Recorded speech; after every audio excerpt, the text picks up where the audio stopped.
So we would like to welcome all of you sa ating pong midweek service dito po sa Living Water Baptist Church. And of course, we would like to welcome ang mga kapatiran po natin from Victory Fundamental Baptist Church. Kasama po natin sila. Ayan nag-uumpisa po tayo. At sana po'y nakatutok na ang bawat isa po sa atin. Wala pong tulala, wala sa sarili. At sana po'y tumatalab ang bawat mensahe na napapakinggan po natin na hindi tayo parang mga relihiyoso lamang na nagsisimba na hindi po talaga nararamdaman ang impact ng mga mensaheng ating napapakinggan. So, I am very thankful to God because I can say na sa maraming pagkakataon po, lalo na sa mga sunod-sunod na mensaheng ito, siya po ay maliwanagang nakipag-usap sa atin. Amen? So kaya mga taga-Victory, kaway naman po kayo dyan. At kung maaari po, shout Amen. O, kita nyo, ang lakas ng sigaw nila. Ano po? At syempre pa, yung mga matatapat nating kapatiran at anak-anak sa Japan. So shout out sa inyong lahat dyan. At sa mga kasama rin po natin na sumusubaybay sa mga pagkakataon na tayo po ay nagsaservice dito po sa Living Water Baptist Church. Now this time, dadako na po tayo sa Baptist Favorite. Amen? We are very happy because yung pong mga ipinagpe-pray natin, nagkakaroon po yan ng katuparan. At sana po isama nyo yung magiging matagumpay na service po natin sa ating Family Sunday. At ganun din naman po doon po sa anniversary po ng Victory Fundamental Baptist Church. Kung ready na po kayo, let me know by saying Amen. Hebrews chapter 13 verses 5 to 6. Hebrews chapter 13 verses 5 to 6. Let your conversation be without covetousness, and be content with such things as ye have. For he hath said, I will never leave thee, nor forsake thee. So that we may boldly say, the Lord is my helper, and I will not fear what man shall do unto me. Let us go to the Lord in prayer. Dakilang Diyos, aming Ama, kami po sa gabing ito ay muling nagpapasalamat sa iyo pong kadakilaan at kabutihan sa aming mga buhay. Pinupuri ka namin, Ama, at niluluwalhati. At sa pagkakataong ito ng aming pong pakikinig ng iyong salita, we pray, O God, that you will again guide me. May you bless our hearts, O God. May we listen very carefully and give us spiritual sensitivity for us to understand your message. And I pray na kami po ay hindi lang magiging listener, hearer, kundi doer of your word. May you bless me, O God, and please empower me.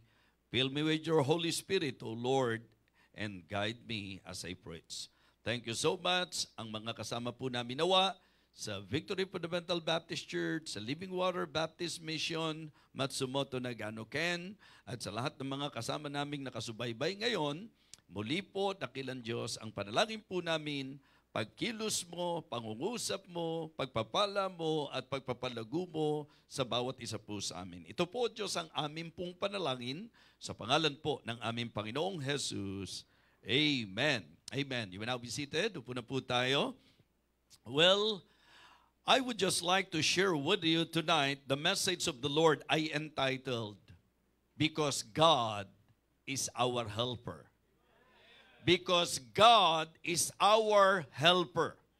Mga kapatid, even in the Old Testament, sa mga tauhan po ng Diyos sa Bible, makikita po natin na talagang ang hindi maitatangging katotohanan, lagit-lagi ang Diyos ang kanilang katulong.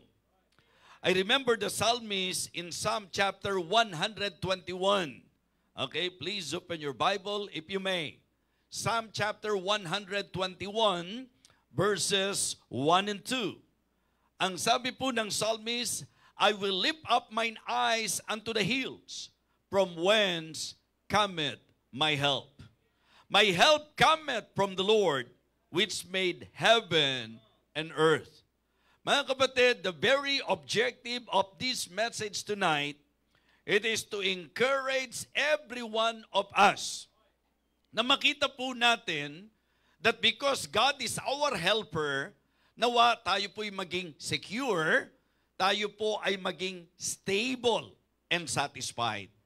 Dahil ang Diyos ang ating pong katulong, nawa ito po'y magbigay sa atin ng seguridad. Ito po ay magbigay po sa atin ng stability. Ang ibig sabihin, composure. At ito po ay magbigay sa atin ng satisfaction sapagkat naniniwala po ako na lahat tayo naniniwala na ang lahat ng kailangan natin ay nasa atin pong Panginoon Diyos. Amen? I remember also what the psalmist said in Psalm chapter 23. The Lord is my helper, I shall not want. The Lord is my shepherd, I shall not want. Ang sabi po ng psalmist, hindi na siya mangangailangan. Why? It is actually implying na lahat ng kailangan natin ay nasa ating pong mabuting pastol. Amen? So kaya for me, it is good to establish this very thing because my message tonight again, because God is our helper. Sa Hebrews chapter 13 verses 5 and 6, ito po yung teksto natin. Ang sabi po, let our conversation be without covetousness and be content with such things as you have. For he had said, I will never leave you nor forsake you, so that we may boldly say, the Lord is my helper, I will not fear what man shall do unto me. Ang message po natin ngayong gabi ay magiging direct. Okay? Ibig sabihin po, yung bang tukoy na tukoy kung ano po ang gustong iparating ng writer. Diba? Ito po'y paalala, ito po ay pagtuturo, ito po ay paggabay, mga kapatid. Because I believe, mga kapatid, napakalaking advantage na ang isang totoong anak ng Diyos, na ang isang totoong Kristiyano ay po pwedeng makapanghawakan na may Diyos na lagi nating katulong. Amen? God is our helper. And because God is our helper, ilang bagay po ang gusto kong ibahagi sa inyo ngayong gabi. Alright? Because God is our helper, we must avoid covetousness. Dahil Diyos ang katulong natin, hindi natin kinakailangang maging covetous. Pag sinabi po natin covetous, mga kapatid, ito po, kumbaga nakalinya po dito ang kasalanang greediness, envious, hindi po ba? Jealous, yung pong mga bagay na yan. Ito po ay makikita natin sa mga ilan sa example po sa Bible. Katulad po nung naging case po ni Cain, di ba? Ito po yung maliwanag na kapahayagan nung pagkainggit doon po sa kanyang kapatid na si Abel. Ganon din po si Achan, di po ba, about the forbidden treasure. Ganon din po si David when he coveted yung pong asawa po ng kanyang soldier, di po ba? At maging si Gehazi, mga kapatid.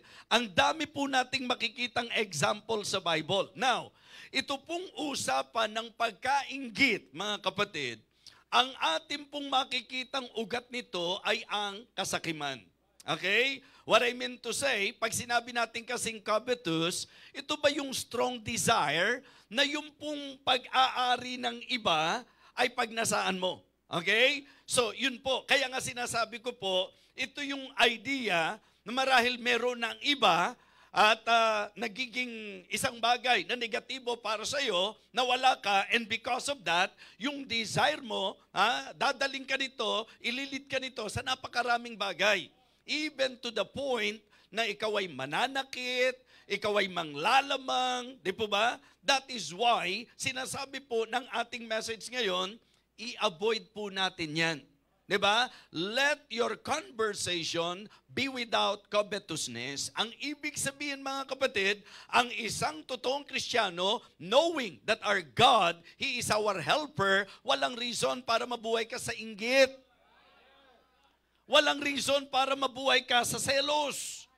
Walang reason para maging sakim ka kasi may Diyos na kung saan siya po ang ating katulong. So, what I would like to point out tonight is that if you really believe that God is your helper, then yan ba'y mapagtitibay? Dapat papagtibayin po ng ating pong mga magiging gawi at pamumuhay. Because the word conversation, sa laging pagdidiin po natin, it means manner of life.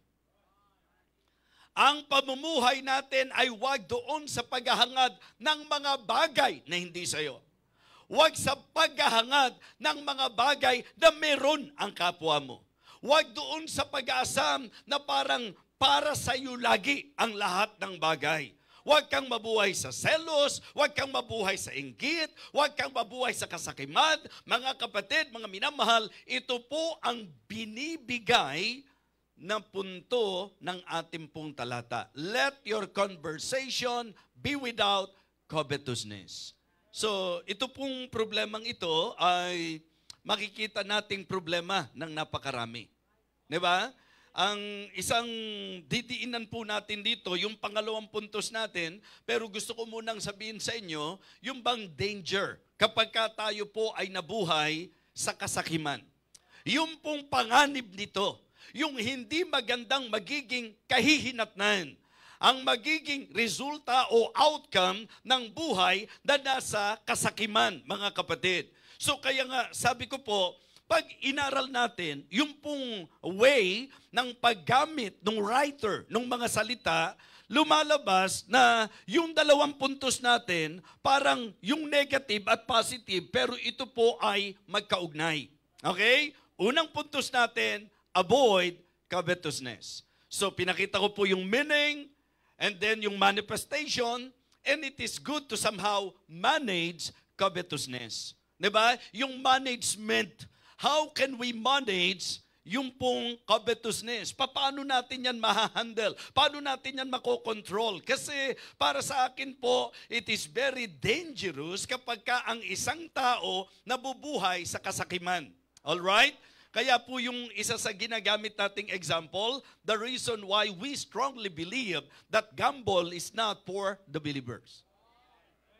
Yung pagsusugal, di ba? Yung game of chance, para sa akin po, game of ano rin to greed eh.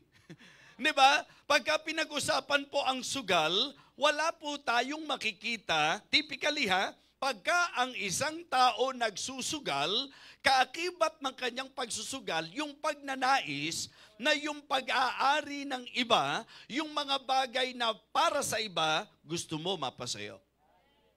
Di ba? Meron ba kayo nakitang nagsugal, na kaya siya nagsusugal para magpatalo? Di ba? Ang usapan ng pagsusugal ay usapan ng paghahangad. Ibig sabihin, mga kapatid, gusto mong mapasayo yung mga bagay na pag-aari ng kapwa mo. Sabi ko nga, literally, di ba? Sa sugal, habang nagsusugal ka, tiyak na ang kaakibat nito, yung matinding pagnanais mo na sana manalo ako, sana kabigin kong lahat, sana yung nasa kanila na yan, mapunta sa akin. Hindi sa ganung paraan nag-ooperate ang Panginoon. That is why, if you are a genuine believer, hindi ka dapat nagsusugal. Opo, mga kapatid. So talagang tayo po, we firmly believe that gamble, it is not for the believer. So kaya nga, yung idea niya, ang buhay mo, huwag maging buhay na ang lagi mong gusto, magkaroon ka ng mga bagay na hindi sa'yo. Mapasayo yung mga bagay na hindi sa'yo. Naasamin mo yung mga bagay na nasa kapwa mo. In fact, mga kapatid, ang tamang attitude, hindi kainggitan kung ano ang meron ng kapwa natin. Ang tamang attitude, maging masaya tayo sa mga bagay na meron ng kapwa natin. Mga kapatid, alam nyo po, yung pagiging covetous, sisira din ang relasyon yan eh. Di ba? Imbes na matuwa ka sa mga bagay na meron ng iba, naghahangad ka na mapa sa'yo, and syempre po, kapag ka nararamdaman ng kapwa mo na gusto mong angkinin yung mga bagay na para sa kanya, ito po'y magiging masasabi nating kasiraan ng ating pong relasyon. Kaya nga, mga kapatid, mga minamahal, paano po tayo nabubuhay? Okay? For me, if you are 100 convinced that God is your helper, then you need to avoid covetousness. Kailangan mong iwasan, kailangan mong tanggihan ang buhay na may kasakiman. Alright? So, ngayon, yung positive side nito, we must aim for contentment. Because the only way for us to somehow manage covetousness, it is by being contented. So talagang ang magiging susi lang para ikaw ay magtagumpay laban sa kasakiman, ito yung matuto kang makontento. And that is exactly what the writer said. Diba? Ano po ang sabi po ng writer? Let your conversation be without covetousness and be content. Diba? And be content with such things as ye have. You know, sa buhay namin, ako po, ito yung isang bagay na nakatulong sa akin. So the reason why ang dali po para sa aking tanggapin ang sitwasyon, kasi tiningnan ko na ang sarili ko na ang Diyos ang magpapasya para sa akin. Okay? Kasi kapag ikaw ay lumalagpas sa kung ano lang talaga yung disenyo ng Diyos para sa iyo, napapasama eh. Napapasama yung buhay mo. So mga kapatid, mga minamahal, I believe, ang idea po ng contentment ay yung completely ilagay mo ang sarili mo subject sa kung ano yung kapasyahan ng Diyos. Diyos ang magpapasya kung ano yung para sa iyo. Kasi kahit ipagdasal mo ng ipagdasal ang isang bagay na hindi kalooban ng Diyos para sa iyo, na hindi disenyo ng Diyos para sa iyo, madi-discourage ka lang. Tatandaan nyo po yan. That is the reason why we need to be guided even in our prayer, that when we pray, make sure that we are praying according to God's will. Because if we will pray based on our desire only, ang tendency po niyan, hindi ka makatiyak kung kalooban ba ng Diyos yan. Hindi ka ngayon makakatiyak kung ibibigay ng Panginoon yan. Why? So pagkat there is also a verse from the Bible na nagsasabi po na talagang ye ask and receive not because ye ask amiss, that you may consume it upon your lust. Mga bagay na gusto mo lang to consume sa iyo pong pang makalamang pagnanais. Kaya mga kapatid, ang Diyos po hindi subject na ibigay sa iyo ang lahat ng gusto mo. Hindi siya obligado na ibigay ang lahat ng gusto mo, pero ang Diyos nandiriyan para tugunan ang lahat ng pangangailangan mo. Diba? And let God decide for you. Diba? You just need to be sensitive to His leading. You just need to put yourself subject to His will. Kumbaga, nung sinabi pong, and be content with such things as you have, kung ano yung pinagpasyahan ng Diyos na ibinigay sa iyo, kung ano yung ipinagpasya ng Diyos na para sa iyo, then matuto kang magpasalamat, matuto kang makontento, at ang katibayan na ikaw ay contented, na ikaw ay satisfied, hindi ka magiging bitter, ikaw ay magiging thankful or grateful. Diba? Ang isang tao pong satisfied, pasasalamat po ang maririnig nyo sa Kanya. Diba? Thankful yan sa Panginoon. Magpapasalamat siya sa kung ano yung meron siya. And I believe it is good to somehow, sa buhay natin, sa ganun tayo, mga kapatid. Sa ganung klase ng pamumuhay tayo, masumpungan ng Panginoon na talagang in everything, give thanks, for this is the will of God in Christ Jesus concerning you. Kung ano yung binigay ng Diyos, learn to thank the Lord sa lahat ng ibinibigay niya sa iyo. Hindi yung binigyan ka na ng Panginoon, pero ikaw, masyado ang iyong pagnanasa, tapos pag pinag-aralan naman po natin, hindi naman bumabatay sa kung ano yung kailangan mo. Sa usapan ng tulong, hindi obligado na ibigay ang lahat ng gugustuhin mo. Sa usapan ng tulong, kailangan tugunan kung ano ang pangangailangan mo. Di ba?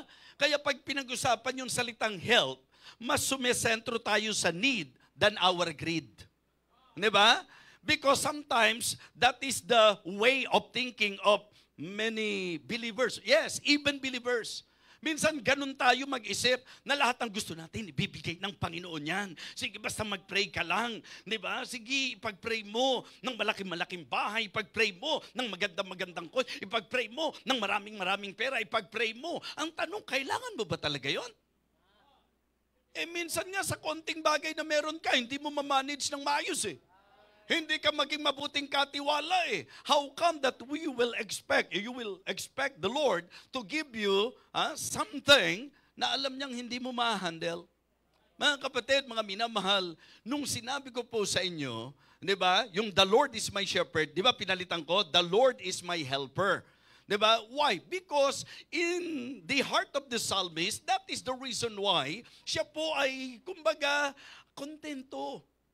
Kasi alam niya na nandyan ang Panginoon na shepherd niya na handang tumulong na lahat ng pangangailangan niya ibibigay sa atin. Opo, meron ba talagang honest na tao na magsasabing pinabayaan siya ng Diyos? Diba? Ang sabi po, and be content with such things as you have. Anong tinutuntungan? Kasi siya rin na nagsabi, I will never leave you, I will never forsake you. I will never leave you, never forsake you. Hindi kita iiwan, hindi kita pababayaan. Sa concept po ng ibang salin na ang pinaka-understanding, hindi kita pagkukulangin. Diba? And if we will just acknowledge, diba, yung reality sa life natin, mga kapatid, ang Diyos ang saklolo natin sa panahon ng ating pangangailangan. Di po ba? Ang sabi po, a very present help in time of trouble. Ang idea po nung a very present help, yung timing, mga kapatid, yung idea po na yung bang lahat ng pangangailangan natin, ang Diyos laging right on time. Mali po kayo kapag sinasabi natin na ang tagal-tagal na, hindi pa binibigay ng Panginoon. Bakit ba kung ibibigay lang din niya, ba't pinagtatagal pa niya? Diba? Mainipin ka lang. Sa totoo lang, kung linaw ka ng isip sa turo ng banal na kasulatan, mas alam ng Diyos yung tamang panahon. Diba? Alam ng Diyos kung kailan, mga kapatid. Alam niya kung kailan dapat ibigay sa iyo at tugunan yung pangangailangan mo. So kaya for me, ang contentment po ay isa sa napakagandang katangian ng mga mananampalataya. Mga kapatid, alam niyo po ba kung sino ang pinakamalungkot na tao sa mundo? Are you listening? Nakikinig kayo? Sige nga, pag-isipan nyo mabuti. Sa palagay nyo po, sino o anong klaseng tao ang pinakamalungkot sa mundo?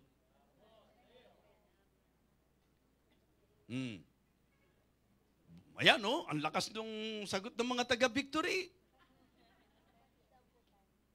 Ang pinakamalungkot na tao, maniwala kayo sa akin, yung taong walang kasiyahan.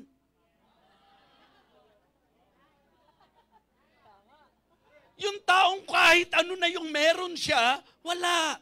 Hindi siya nasisiyahan, mga kapatid. At alam niyo po ba na yung taong walang kasiyahan, hindi kinasisiyahan ng Diyos? Kasi paano ka matututong magpasalamat sa lahat ng bagay kung hindi ka nga marunong masiyahan sa kung ano yung meron ka? Doon ako dapat magsimula. Doon ka dapat magsimula that even simple thing in your life, learn to appreciate and to thank the Lord, mga kapatid. Di ba?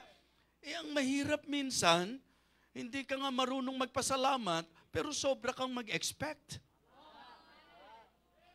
Kahit nga tayong tao, kapag ka po yung, di ba? Kapag ka po yung binibigyan na tinutulungan natin, hindi marunong magpasalamat, parang nawawalan tayo ng ganang tulungan Opo, mga kapatid, mga minamahal, para sa akin po, ang tao rin ang dahilan ng kanyang kalungkutan. Di ba?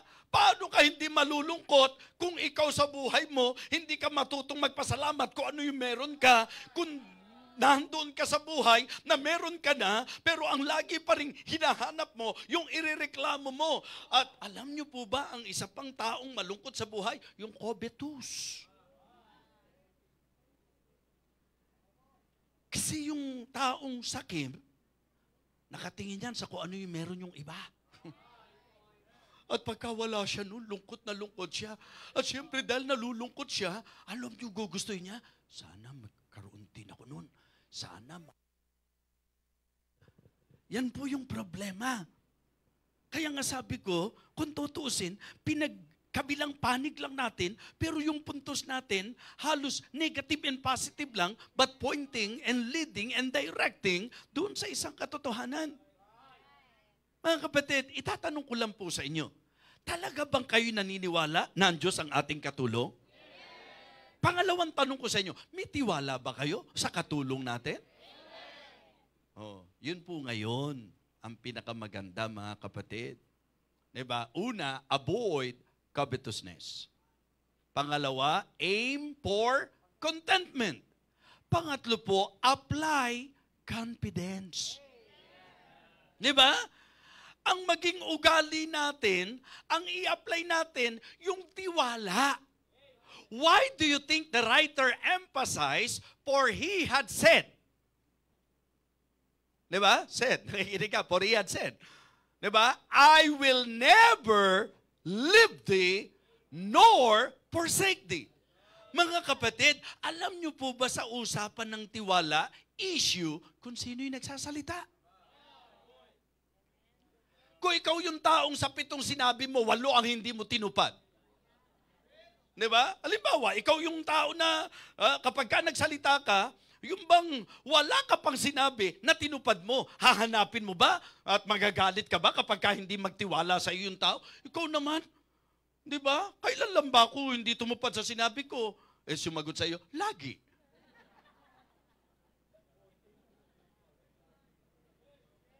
Eh, yung iba po palawal pa eh. 7 lang sinabi mo, 8 hindi mo tinupad eh.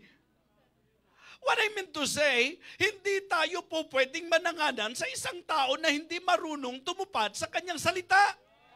Sa isang tao na hindi marunong tumupad sa kanyang pangako. Mga minamahal, ang ibig ko pong sabihin, don't fool yourself. Kung hindi ka marunong tumupad sa sinabi mo, maintindihan mo kung hindi ka pinagtitiwalaan. Kaya nga ang tiwala dapat iniingatan eh. Tama po? Ngayon, sa usapan ng tiwala, dapat itutok natin yan at atin pong ilagay yan sa katiwa-tiwala. And I am telling you tonight, may Diyos tayo. He is our helper. At ang ating helper na yan, para sa akin, dapat lang na pagtiwalaan.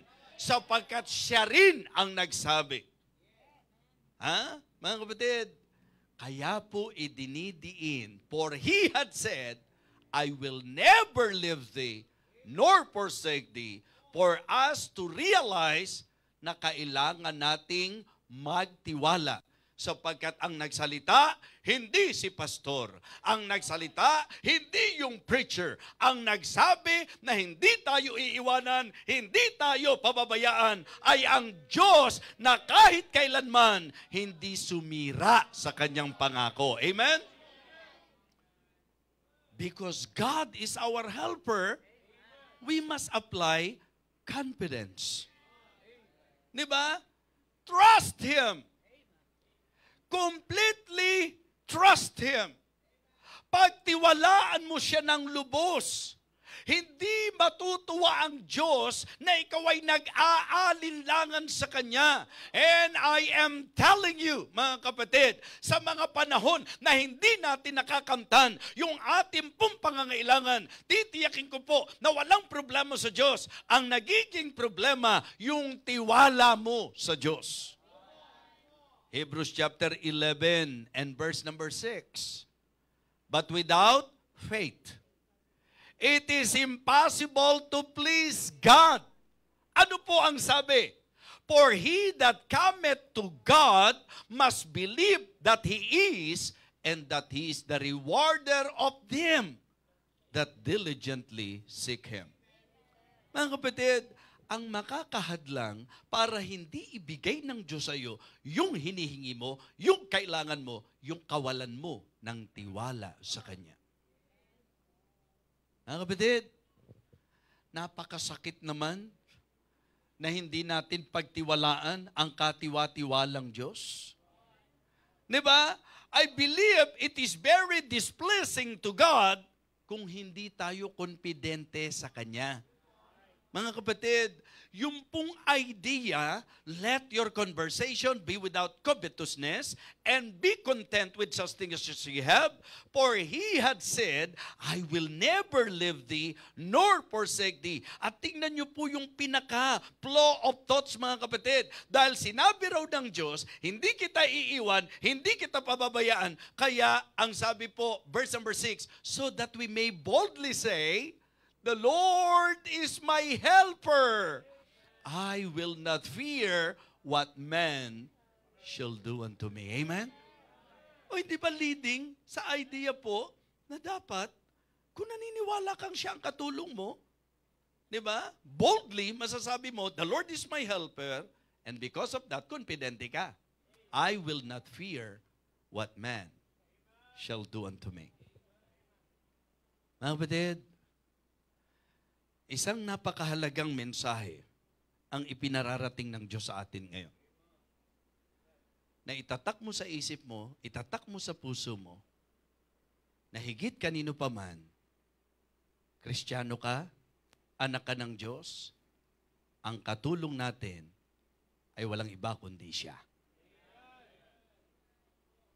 At kung talagang kumbinsido ka na ang Diyos katulong mo, kung talagang tayo po ay convinced that God is our helper, let us avoid covetousness. Let us aim for contentment. And let us apply confidence. Confidence in God. Tiwala sa nagsabi, hindi kita iiwan, hindi kita bababayaan. Mga kapatid, mga minamahal, kung ilang taon ka ng Kristiyano, titiyakin ko sa iyo na kung magpapakatotoo ka, never pa na pinabayaan ka ng Panginoon. Never na sumira ang Diyos sa kanyang pangako at never na sinira ng Diyos ang kanyang salita. Amen? Our God is ever reliable. You can put your 100% trust sa Kanya. In fact, ang warning ng Bible, ang sabi, sumpain yung mga tao na ang tiwala sa Kanyang chariots, ang tiwala sa Kanyang magagawa, ang tunay na tiwala at ang tamang tiwala sa Diyos mo ilagak. Amen? At pag Diyos ang pinagtiwalaan mo, pumanatag ka na. Hindi mo na kailangang maging greedy. Hindi mo na kailangan na maging sakim. Kung talagang Diyos ang pinaniniwalaan mo na katulong mo, pwede ka na mabuhay, na may contentment, mga kapatid. Because sa totoo lang po, in the reality of life, if you will just learn to trust the Lord and prioritize God in your life, I am telling you, ang Diyos ay laging nandyan, nakaunat ang kanyang kamay, tinutugon ang iyong pangangailangan, gumigising ka, binibigyan ka ng Diyos ng masaganang probisyon, tinutugon niya ang araw-araw na pangangailangan natin sa ating buhay. Mga kapatid, ang Diyos ay karapat-dapat pagtiwalaan. Ito po'y kung naniniwala ka na ang Diyos ang ating katulong. Kaya sa panahong naguguluhan ka, sa panahong nagigipit ka, sa panahong nabibigatan ka, sa panahon na talagang may pangangailangan ka, higit kanino paman at bago ang sino paman, Diyos nawa ang una nating maisip sapagkat siya ang ating katulong, siya po ang nangako sa atin, hindi niya tayo iiwan, hindi niya tayo pababayaan. Amen? Mga kapatid, because God is our helper, ano-ano po yung mga natutunan natin? Number 1, avoid. Hello, avoid. Number 2. And number 3, kanino? Amen? Kaya sabay-sabay nating basahin yung talata. Okay? Hebrews chapter 13, verses 5 to 6.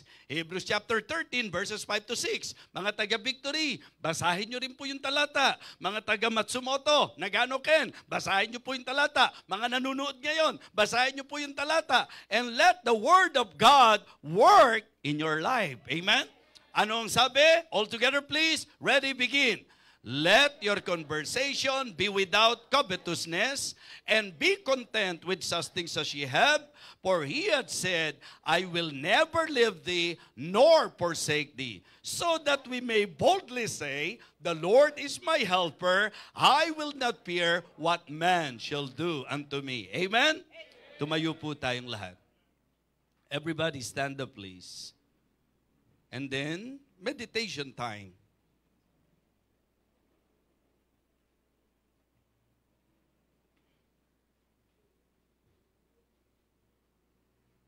Kahit kailan, di siya nagkulang.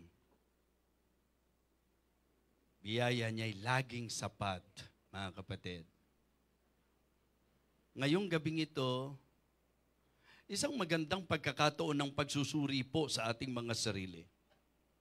Yung bang pagharap sa katotohanan, mga kapatid, na talagang may mga pagkakataon na ang malaking hadlang sa buhay natin ay ang hindi natin pangahawakan sa katotohanan that God is our helper. Ang kasakiman po ay manifestation ng hindi paniniwala na ang Diyos ay ating katulong. At kung sakali man na naniniwala tayong ang Diyos ay ating katulong, ang kasakiman po ay pagpapakita na parang hindi sapat ang Diyos sa atin. If the message of God is clear to you tonight, maybe the Lord enlightened your mind through this message. Meron kang realization. Maybe sinasabi mo ngayon after hearing this message that the Word of God is right, that the Word of God is true. God is our helper. Our reliable helper. Yung talagang katulong na nakakadama ng ating pong pangangailangan. Yung katulong na talagang nagmamalasakit sa atin and more than willing na tulungan tayo sa panahon na ito'y ating kinakailangan. Kung meron pong realization ngayong gabi, marahil po nakita natin na hindi po nakatutulong na tayo po'y nag-aalinlangan sa Kanya. It is not healthy, it is not helpful for us to doubt on the Lord. Maybe the Lord made up your mind tonight. Maybe you realize na may problema sa bahagi ko. Kasi walang problema sa Diyos. Ang Diyos ay talagang mapangahawakan. Ang Diyos ay laging maaasahan. Ngayong gabi ito, kung sinasabi mo, if you really believe 100% that God really is our helper, then let us apply the message. Avoid covetousness, aim for contentment, and apply confidence. Let us trust the Lord completely. Whatever it is, problems, needs, attack of the devil, whatever it is, trust the Lord. Put your confidence in God. Put confidence in God. Trust the Lord. Handyan siya lagi. A very present help in times of trouble. Siya yung talagang laging katulong natin sa lahat ng problema natin, sa lahat ng pangangailangan natin sa buhay. A very present help. Siya yung laging nandyan.